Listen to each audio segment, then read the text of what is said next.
My parents said they couldn't spare a cent for me, so I worked myself to exhaustion and collapsed at work. Later, I found out they had been sending money to my sister every month so she could live comfortably. I'm 19 years old and have recently started studying medicine in New York City. I'm originally from Texas.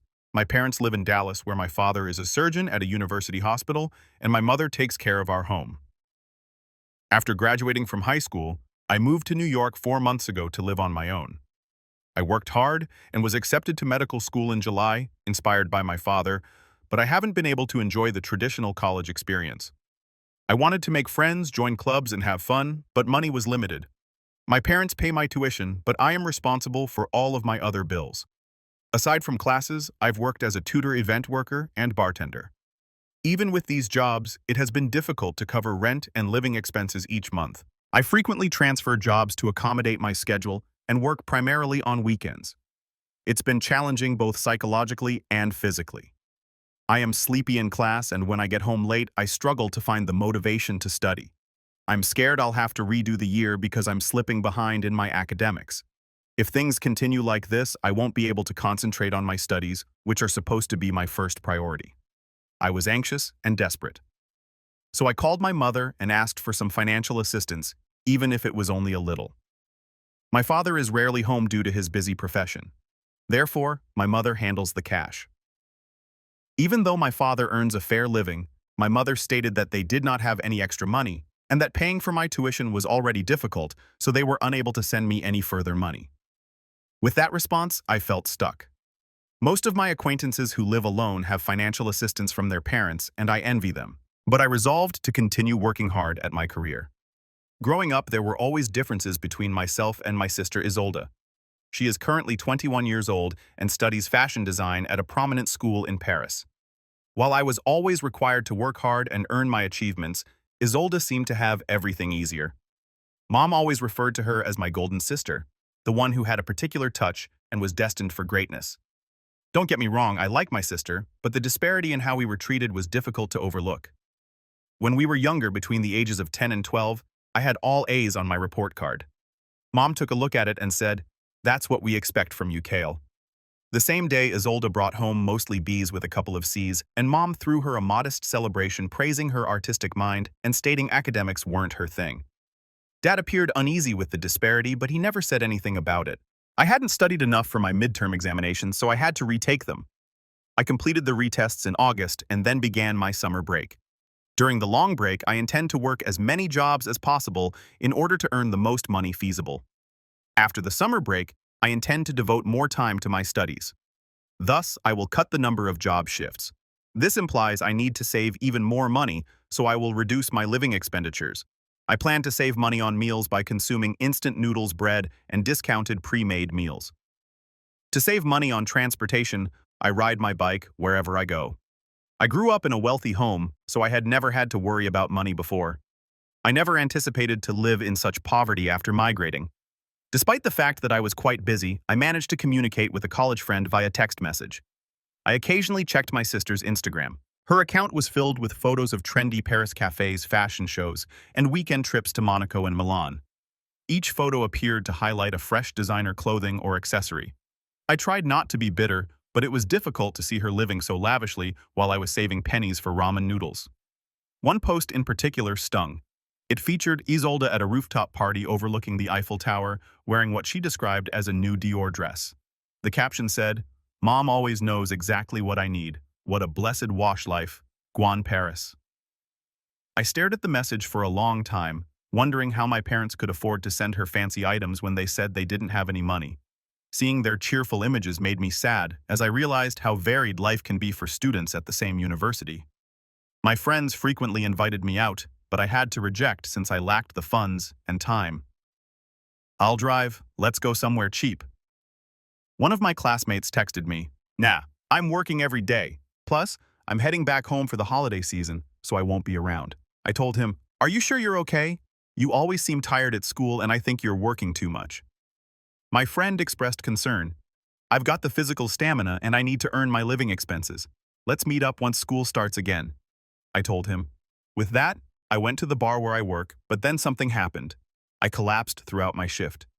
It was a busy Friday with many customers and orders, and I felt dizzy while carrying drinks.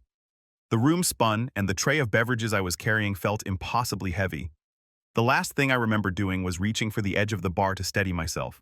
I don't remember much after that. When I awoke, I was in a hospital. The doctor informed me that I collapsed due to tiredness and starvation. I received intravenous fluids and was able to go home the following day. I quickly contacted my supervisor at the bar to apologize. My supervisor informed me that once I fainted, he called my name, but I was too out of it to answer, so he immediately phoned an ambulance. He'd also contacted my folks. "You've been taking a lot of shifts and I relied too much on that." "Sorry about that. I want you to rest easy for the rest of the month," says my manager. That meant a reduction in my income. Riding the metro home from the hospital, I considered if I should take on more tutoring jobs. I felt lost. I was scheduled to work at the bar the next day, but I now got the day off. I chose to stay in bed and recuperate. Checking my phone, I discovered a message from a friend that I had missed while unconscious. I replied and explained why I had not responded before. After learning about my condition, my friend agreed to visit. He went grocery shopping and prepared pasta for me. While enjoying the dinner he had kindly made, we discussed the costs of living alone. My friend was startled when I revealed that I didn't receive any financial support from home. "That's why you've been working so hard. Your dad's a doctor. You should be getting some help." I asked Mom, and she said they're barely managing with just my tuition. Really? But you're not an only child, right? You have a sister in Paris. How is she able to afford to study abroad if money is so tight? I paused thinking about this for the first time. I don't know. Mom always handled Isolde's expenses separately. Said she had a special arrangement for her. No way. That doesn't make sense. I hate to say this, but maybe there's something going on that you don't know about, my buddy said. I started thinking about it. My father is a doctor and used to drive a nice car. Our house is in an elite neighborhood, and I've always attended private schools. So why would Mom suddenly declare they don't have any money for me, yet appears to be living like a princess in Paris? Something did not add up. I remembered a conversation my parents had years ago. Dad had questioned Mom about why my summer camp was canceled, but Isolde was assigned to an expensive art program in Europe. Mom had mentioned investing in her oldest future, as well as the fact that I was more practical and would want to stay at home. Dad appeared frustrated, but eventually gave in as he always did when it came to Mom's decisions about us kids. I grew worried. I quickly texted my mother. "Are you both okay?" She responded after a while. "We're fine." But I couldn't relax that night. Curiosity got the best of me. I called Isolde personally, which I rarely did, because we were not very close. "Kale, what's wrong?" "You never call," she said, clearly astonished. "Just checking in. How's Paris treating you?" "Amazing as always. Mom just sent me the cutest Chanel bag for my birthday next month. She's always so thoughtful with her gifts." My stomach sank. "Oh, that's nice. Hey, I was wondering how you are managing financially over there. Paris must be expensive." "Oh, I don't worry about that stuff. Mom transfers me about $3,000 a month for expenses plus extra whenever I need something special. You know how she is with me." I felt as if I had been punched. $3,000 every month when I was told there wasn't a single dollar left over for me. I hurriedly ended the call, citing a need to study. I assumed they were merely claiming they didn't have any money to keep me from worrying or to teach me something about independence. Since I was going home for the holidays, I decided to discuss this with my parents in person. After thanking my friend, he said, "I'll be waiting for some souvenirs." I was grateful to have such a friend. The holiday season arrived and I booked the cheapest flight back home I could find. I could only stay for one night and one day due to my work, but I was looking forward to it. When I arrived, my folks met me at the door. My father looked astonished when he saw me. "You've lost a lot of weight, really," he said. I hadn't realized it, but I appeared to have changed significantly. My mother was also taken aback and became silent. My mother had cooked chicken wings, salad, and soup for lunch. For the first time in a long time, the three of us gathered to lunch together. As soon as we sat down, my father looked concerned and asked, "You look thinner. Are you eating properly?" I told him the truth. "Not really. It's been a while since I had such a luxurious meal." "What do you usually eat?" my father said. "Instant noodles, bread, and sometimes discounted pre-packed meals." "What about the cafeteria food?" he inquired. "The cafeteria is too expensive for me." "Is it that expensive?" he asked. "It's around $5, I said. My father seemed surprised when he heard that. "Is the money I've been sending enough for you?" I was confused and responded, "I haven't been getting any money?" My father was surprised. "What do you mean? So you haven't received any money for the past 4 months? I haven't received any. Have you really been sending money? I had asked your mom to transfer $2,000 every month into your account. Really, I was astonished. Mom told me that your finances were tight and that she couldn't afford to send any money. Dad seemed perplexed. We have enough money. What's happening? Dad quickly asked. Mom, Paisley, have you been sending money to Kale like you're supposed to? Mom looked down and said nothing. I began to worry. Maybe Dad got sick and couldn't work, so that's why I wasn't getting any money. No, I've been working as usual, Dad replied. That's good to hear, I answered, feeling slightly better. But then why didn't I get any money? I was so confused. And how is Isolde affording to live in Paris if money is so tight? What do you mean? What about Isolde? Dad was even more perplexed now. What's going on? Dad inquired again. Mom remained silent and refused to look at us. Please don't be quiet. Could you explain? Dad begged again. Finally, Mom said softly, I haven't sent any money to Kale. What? You haven't sent any money to Kale? She admitted it. My father and I were both astonished. What? Why not? Dad inquired, astonished. There are just too many things we need to pay for, Mom said. Isn't our home loan already paid off? Dad insisted. Mom realized she couldn't hide it any longer and confessed. I've been keeping the money for Isolde. I was shocked. What do you mean for Isolde? She needs it more than you do, Mom explained quietly. She's studying fashion in Paris. It's expensive. She needs to look the part, make connections. I asked for some money, even a little, but you said you couldn't afford it while you were sending Isolde $3,000 a month. Mom's head snapped up. How do you know how much I sent her? There was a call from Kale's work recently saying you collapsed from overwork, he said, and I noticed today how much weight you've lost. What Kale collapsed? What happened? It appeared like my father had never heard of this before. I responded, yeah, but it wasn't serious. Huh? Why didn't you tell me? Dad asked Mom, his voice rising. I'm sorry. I was scared you'd find out I wasn't sending the money, my mother said. Wait, let me understand this. Dad responded, his voice tense with wrath. You've been withholding Kale's allowance, letting him struggle to the point of collapse while secretly sending extra money to Isolde. For what, shopping sprees in Paris? It's not like that, Mom objected. Isolde has potential. She needs to maintain a certain image. You don't understand the fashion world. And Kale doesn't have potential, Dad asked incredulously. He's studying medicine. He's following in my footsteps. That's exactly it, Mom replied. He's exactly like you. He'll be fine. He doesn't need help. Issa is special. She's delicate. She needs support. I couldn't believe what I heard. I had suspected partiality all my life, but hearing it expressed so harshly was like a stab to my heart. How much have you been giving her? Dad said, his voice dangerously low. Mom hesitated. $3,000 a month for living expenses, and maybe a little extra sometimes. How much extra? Dad asked. I don't know. Maybe another $2,000 or $3,000 some months for networking events, proper clothes, accessories. Dad's face had turned pale.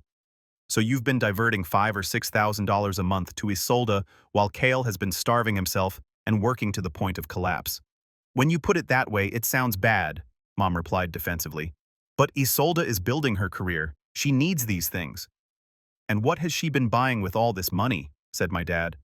Just things she needs, Mom said blankly. Like the Chanel bag you just bought her for her birthday next month, I said softly. Mom glanced at me with surprise. How did you? I called her. She told me everything. How you always make sure she has what she needs, how you send her extra whenever she wants something special. This is unbelievable, Dad remarked, shaking his head. Kale had to work until he collapsed because he didn't have any money, while his sister is parading around Paris with designer bags. Isolde has always been special, Mom remarked, raising her chin defensively. She needs more support. No, Dad replied forcefully. What she needs is a reality check, and so do you. He turned to face me. Kale, I'm so sorry. I had no idea this was happening. I thought you were receiving your allowance all along. It's okay, Dad. No, it's not okay, he interjected. None of this is okay. He turned back to face Mom. Paisley, from now on, I'll handle all the finances. I'll send money directly to Kale's account, and we're going to have a serious talk about Isolde's expenses. You can't do that, Mom insisted. What Isolde needs is to learn the value of money. Dad interrupted her. She's 21 years old, living like a celebrity on our dime, while her brother nearly works himself to death. It stops now. The remainder of lunch was strained and somewhat silent. I picked at my dinner, suddenly not hungry after being famished moments before. Mom patted her eyes with her handkerchief, occasionally playing the victim, while Dad sat rigid with rage, his jaw clenched so tightly that I could see a muscle twitching in his face. I went back to my room, overwhelmed by everything that had happened. I could hear my parents bickering downstairs, their voices occasionally rising before settling into tense murmurs. I laid on my bed, staring at the ceiling of my childhood room, reflecting on all the years of subtle favoritism. Isolde received a car for her 16th birthday, whereas I was told I could save up for one. Her artwork was framed and widely exhibited throughout the house, whereas my academic achievements were considered as routine and ordinary. That summer, I wanted to go to a science camp, but was informed it was too expensive, only to discover later that Isolde had been sent to a month-long art program in Italy that same summer. Everything made obvious now. The pattern had always been present, but I had never realized how deep it ran. The financial discrepancy was only the most recent and dramatic manifestation of Mom's lifelong preference. Later that evening, Dad knocked at my door. "Can I come in?"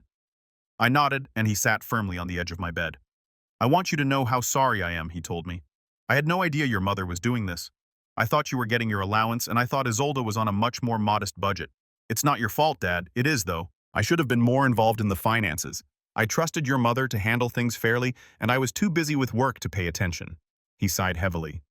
"I've already called Isolde. She was upset when I told her there would be changes." "What kind of changes?" I inquired. "Her allowance is being reduced to $1,000 a month, the same amount you'll be getting from now on. Anything beyond that, she'll need to earn herself." "She's not going to like that," I murmured, reflecting on my sister's lifestyle. "No, she's not. But it's long overdue," he said hesitantly. "There's something else you should know.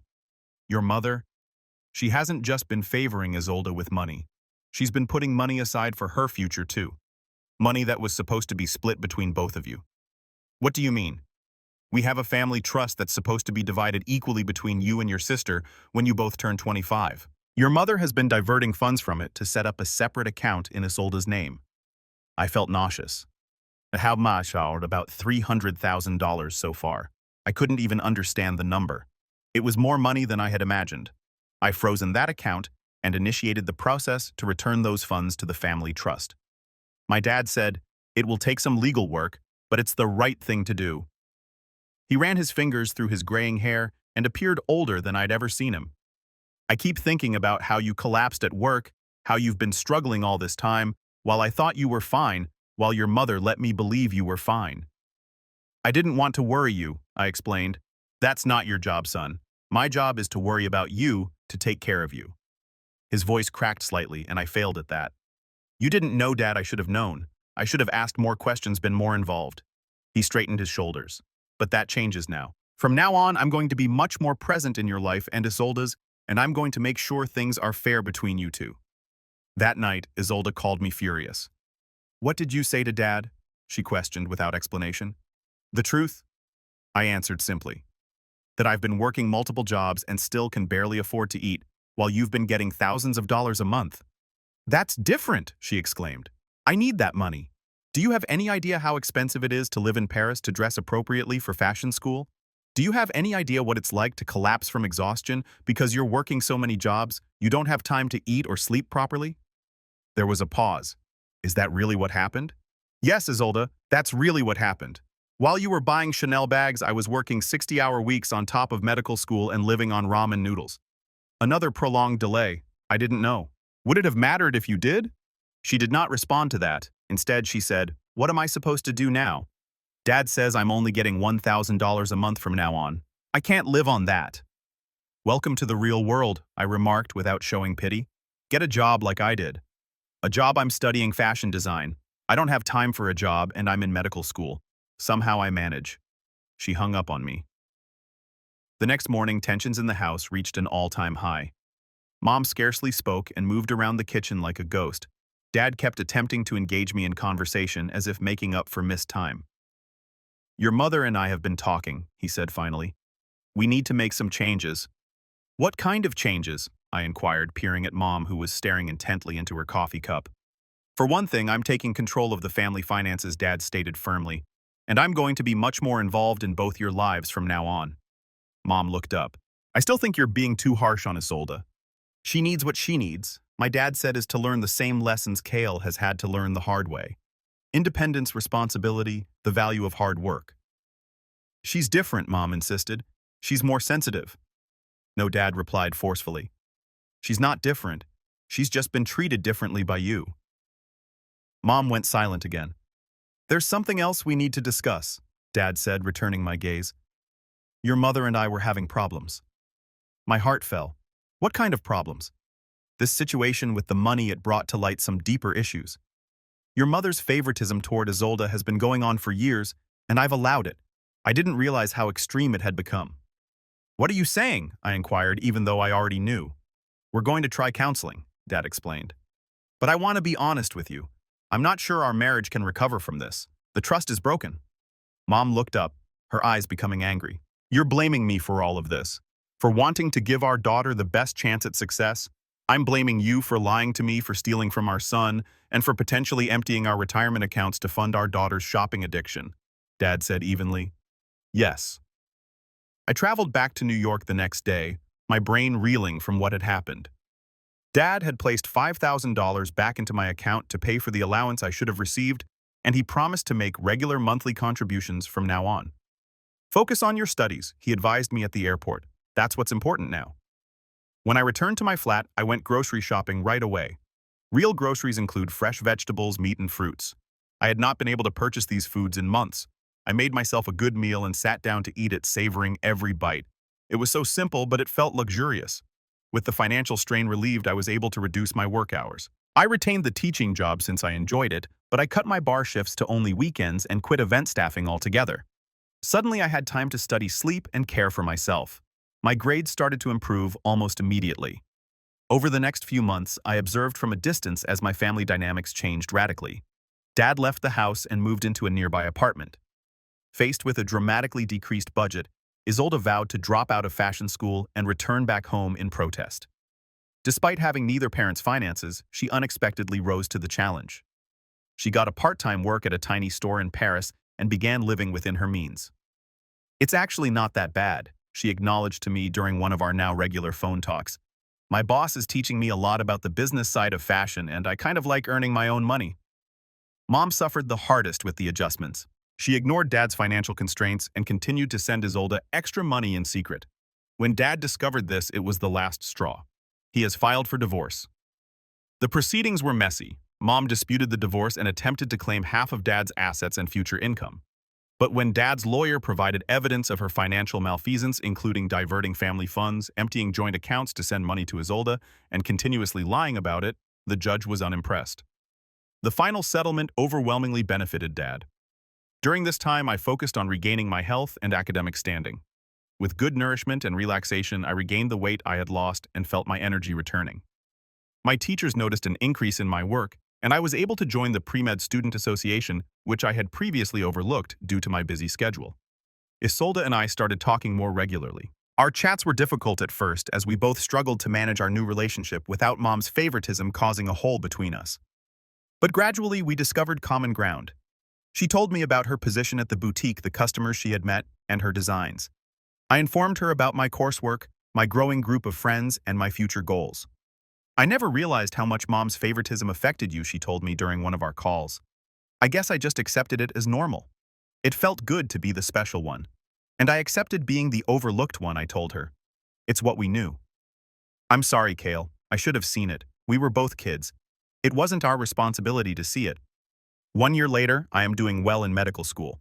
With the financial pressure gone, I've been able to reduce my job hours and concentrate on my academics. My grades have improved, and I've joined a few clubs making new acquaintances. Dad has settled into his new life as a bachelor and appears happier than I have seen him in years. He comes to see me in New York every few months, and we've become closer than ever before. During his last visit, we talked for hours about his medical career, my studies, and our mutual love of science. When I was growing up, there never seemed to be enough time for conversations. I always knew you had the makings of a great doctor, I was told. But I'm even more proud of the person you're becoming. Isolde has undergone arguably the most unexpected shift. After first resenting the financial constraints, she has embraced her independence. She's still in fashion school, but she also works at the boutique, which has served as a good apprenticeship. She is currently designing her own little line, learning how to produce lovely things on a budget. We communicate frequently, and for the first time, I feel as if I have a genuine relationship with my sister. My professor said, "My new designs show maturity and practicality that was missing before." She proudly told me during one of our video sessions. He says, "Constraints can be a designer's best friend. They force you to be creative in ways unlimited resources never would." Who knew budget limitations could be a good thing? It made me giggle. Certainly not the old me, she said, but I think I like the new me better. Mom has had the most difficult adjustment. The divorce left her with less than she planned, and she has had to relocate from our family home to a small condominium. She's still trying to accept her new reality and accuses Dad and me of turning Isolde against her. She started working part-time at a local department store, her first job in more than 20 years. And while she continually complains about it, I believe the structure and social interaction are beneficial to her. Her relationship with both of us is tense. She occasionally calls me, but our discussions are brief and perfunctory. She's still attempting to maintain the previous relationship with Isolde, proposing to send her money she doesn't have and suggesting Isolde return home so Mom can care for her. Isolde has learned to keep her limits in a gentle yet firm manner. During one of our video chats last week, Isolde showed me some of her most recent designs, which were lovely minimalist items that appeared costly but were made of low-cost materials. "I never would have learned to do this if I still had unlimited funds," she told me. "Constraints breed creativity, I guess. You're really good at this," I told her, sincerely impressed. She smiled. "Thanks. And you're going to be a great doctor someday." She paused. "I'm sorry about before, about not seeing what was happening to you." "It wasn't your fault," I replied. "We were both caught in Mom's weird dynamics. Still, I should have noticed." She paused. "Are you going home for Christmas?" "To Dad's, yes. You, yes. And I thought maybe we could visit Mom together. She's having a hard time." I pondered it. Despite everything, she remained our mother. "Okay," I agreed. "We'll go together." In the 2 years since that fatal holiday dinner where the truth was revealed, our family has been entirely remade. The changes haven't been easy, but I believe they were necessary. Dad is happier and more involved as a parent. Isolde has discovered her inner strength and inventiveness. I found my footing in medical school and I'm excelling intellectually and socially. Mom is still adjusting. Perhaps she always will be. However, our family's connections are now built on honesty rather than manipulation and favoritism. Family relationships can be complicated and healing takes time. But as I've discovered, honesty, no matter how painful, is the first step towards something healthier. The truth about my mother's favoritism almost destroyed our family. But in its wake, we're creating something new, based on respect, justice, and genuine love, rather than manipulation and preferential treatment. It isn't perfect and never will be, but it is real. And for the first time in my life, I feel like I'm being recognized for who I am. Not just as the less favored child, but as Kale. I'm a medical student, a son, a brother, a person deserving of support and affection, just as I am. 3 years later. I never anticipated things to alter so dramatically. I am currently in my 4th year of medical school, near the top of my class, and preparing for residency interviews. Dad has been my support throughout, calling weekly to check in and flying to New York for each major milestone. Last month, Isolde astonished everyone by launching her own independent fashion line in Paris. What startled me the most was seeing Dad sitting in the first row of the presentation, grinning with pride. After years of being Mom's project, she and Dad have established their own relationship. Her simple, functional, yet exquisite designs have caught the attention of various stores. She is making it on her own terms without the support of her family. As for Mom, the trip has not been easy. The divorce humbled her in ways neither of us imagined. Something changed last year when her department store elevated her to assistant manager. She called me one night sobbing. "I'm proud of you, Kale," she said. Words I'd waited my entire life to hear from her. I was wrong. So wrong. Our relationship is still complicated, but we're working on it. She is currently in treatment trying to figure out why she had such strong feelings for Isolde. Apparently, it derives from her youth as the overlooked sibling. She is finally learning to see both of her children clearly. The most unexpected event occurred 6 months ago when Dad met Marin, a pediatric nurse, at his hospital. It's been wonderful to see him fall in love again at the age of 52. When he called to say he was proposing, I was overjoyed for him. This will be our first Christmas together as a family with Dad and Marin. Isolde is traveling in from Paris. Mom, yes, she is invited and myself.